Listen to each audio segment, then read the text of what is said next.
بسم الله الرحمن الرحيم، والصلاة والسلام على سيدنا محمد صلى الله عليه وسلم.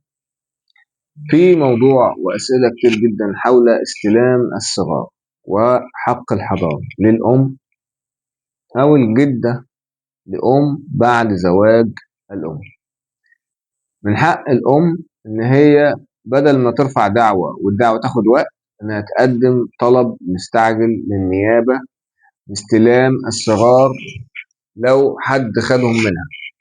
يبقى هي حضرتك بنروح نقدم طلب للسيد وكيل نيابة الأسرة استلام الصغار وعدم التعرض. الطلب ده بيتم عمل جميع الإجراءات بصفة سريعة جدا، ممكن خلال أسبوع يصدر قرار استلام الصغار، وفي بعض الأحيان بيصدر قبل كده، يعني ممكن يصدر خلال 5 أيام، وممكن خلال 4 أيام يصدر قرار استلام الصغار للأم، خاصة لو كانوا رضع أو في أمر يستدعي السرعة جدا. بيصدر قرار باستلام الصغار، وبيصدر عملية تنفيذ القرار ده على وجه السرعة مع محضرين تنفيذ الأسرة. تمام.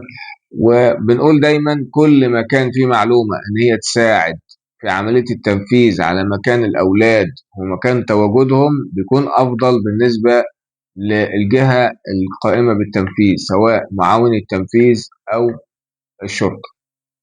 بالنسبة للجدة الأم في حالة زواج الأم، بتقدم برضو بصفة مستعجلة استلام الصغار، وبتقدم برضو في نيابة الأسرة التابعة ليها، وبيقوموا على وجه السرعة نفس القصة برضو، بنطلع قرار باستلام الصغار.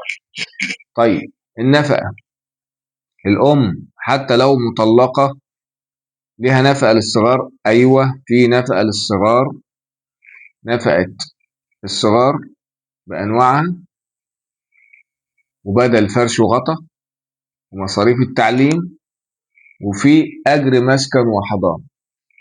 في حاجة تاني، في بدل رضاعة إذا كانوا تحت سن 2 وفي مرحلة الرضاعة، في بدل رضاعة. كده معظم الأمور المتعلقة بالنفقة واستلام الصغار. احنا بس نتحرك مع المحامي بشكل كويس جدا، ونعمل الواجب علينا، ونقدم المستندات للأستاذ المحامي اللي بيترافع عن حضرتك، وهو في أسرع وقت هيتحرك وهيجيب الأولاد وهيصدر قرار بالنفقة.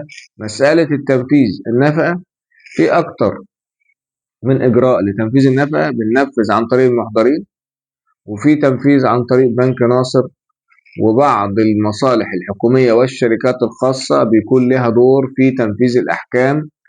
إنك بتقدم الصيغة التنفيذية في الشركة اللي بيعمل فيها الزوج، والشركة بتقوم بعمل فيزا، وحضرتك بتصرف بالفيزا من أقرب مكان، سواء البريد أو البنك اللي بيتم تحويل الفلوس عليه خاصة بالنفقة بعد تسليم الصيغة التنفيذية للشركة أو الهيئة الحكومية اللي بيكون عندها إدارة تنفيذ أحكام النفقات.